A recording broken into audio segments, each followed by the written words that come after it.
ئازادی کاری ڕۆژنامەنووسی زۆر سنووردارە و بەگشتی ڕۆژنامەنووسان لە بەردەم تەحەدایەکی قورسان بۆ کارکردن و بۆمانەوە و بۆ بەردەوامی و لە ناوی شانە ڕۆژنامەنووسی ژنان بێگومان ئەرکەکەیان دوو جارە و بەشداریکردنەکەیان قورسترا ومانەوەیان لە ئاستەنگیەکی بەهێزایە ئەمە بەگشتی لە هەرێمی کوردستانە ئەگەر باسی لێ بکەین کە دۆخی سیاسی استقراری زیاترە و ئارامترە بەڵام ئەگەر سەیری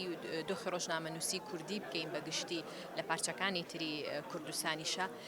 لە بەردەم ئاستەنگی قورسترە لەبەرۆی لە ناو جەنگ و لە ناو خۆپیشاندانەکانان ئەگەر لە ڕۆژهەڵات باسی لێ بکەین ئەگەر لە ڕۆژ ئاواز ببینین دۆخەکەیان زۆر قورسە دۆخەکە لە مەترسیدا ڕۆحیان لە مەترسیدا و شێوازی کارکردنیان لە قورسیا چۆن دەستیان بگا بە تەختێکردن و چۆن سەلامەتی گیانی خۆیان بپارێزن و چۆن بتوانن بە ئازادانە ئەو بارودۆخەی هەیە بیگوازنەوە بۆیە بەگشتی ئەکرێ بڵین میدیای کوردی لە میدیایەکە لە بەردەم ماندووبوونە لە بەردەم خۆپارێزیایە و بە تایبەتی ژنانی ڕۆژنامەنووسیش بۆیە لەم خاڵا ئێمە هەمومان یەک ئەگرینەوە گەورەترین و گرنگترین خاڵی پشتیوانیکردنە بۆ یەکتریمان چۆن ئاگامان لە ژنانی ڕۆژنامەنووس بێ لە ڕۆژ ئاوا لەم دۆخەی کە ئێستا لە شەڕان و چۆن ئاگامان لە ژنانی ڕۆژنامەنووس بێ لە ڕۆژهەڵات کە ئێستا لە خۆپیشاندانەکانان ولا بە شێوەیەکی گشتی لە باکووریش لە بەردەم تەحەدای دموکراسیان و لە باشووریش کە خۆمان مارەسەی کارەکە ئاکەین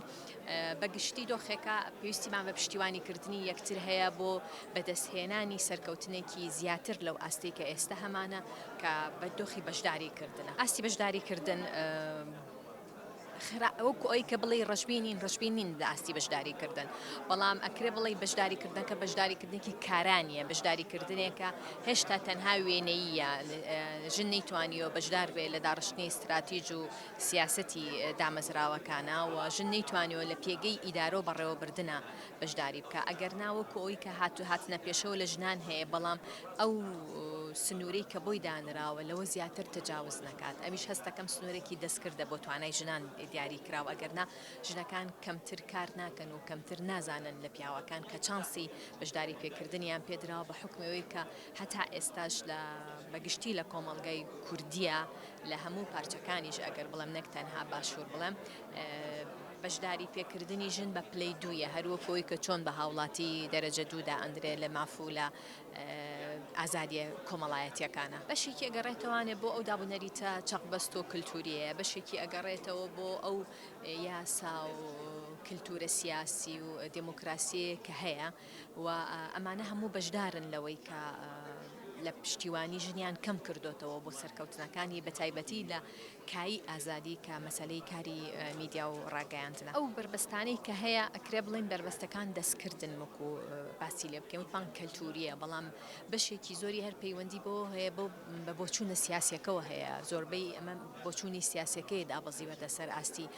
ئەو بۆچوونە جێبەجێ بکرێت لە میدیاشا لەبەرەوەی کە میدیاکانی هەرێمی کوردستان میدیای سیاسین نەک هەرێمی کوردستان میدیاکانی پارچەکانی کوردستان بەگشتی میدیای سیاسین و ئەمە بەسراوەتەوە بە ڕوئیەی حیزب و سیاسەتەوانێ ڕەنگە لە زۆربەی دام و دەزراوەکان کە بەڕێوە ئەچێ پێگەی ژن پێگەیەکی بەهێز نەبێ لەبەرەوەی کە لە ناو حیزبەکان و لە ناو کایە سیاسیەکەشە پێگەی ژن پێگەیەکی لاوازە ئەمە ئەگەڕێتەوە بۆ ئەو دەسەڵاتە بەهێزەی کە پیاو هەیەی لە ناو مۆقعی سیاسیە لە ناو ئەحزابی سیاسیە لە ناو ئەو ئیدارەیەی کە بەڕێوەی ئەبات و ئەو ئیدارەیەش چوارچێوە بۆ بەشداریکردنی ژن و بۆ سەرکەوتنەکانی ژن دیاریەکە بۆیە ئەگەر نەبوونی باڵانس لە ناو سیاست هەبوو بێگومان دا ئەبەزێتە خوارەوانێ بۆ ئاستە کۆمەڵایەتی و ئاستە ڕۆشنبیرەکەش کە هەردووکی میدیا ئاگرێتەوانێ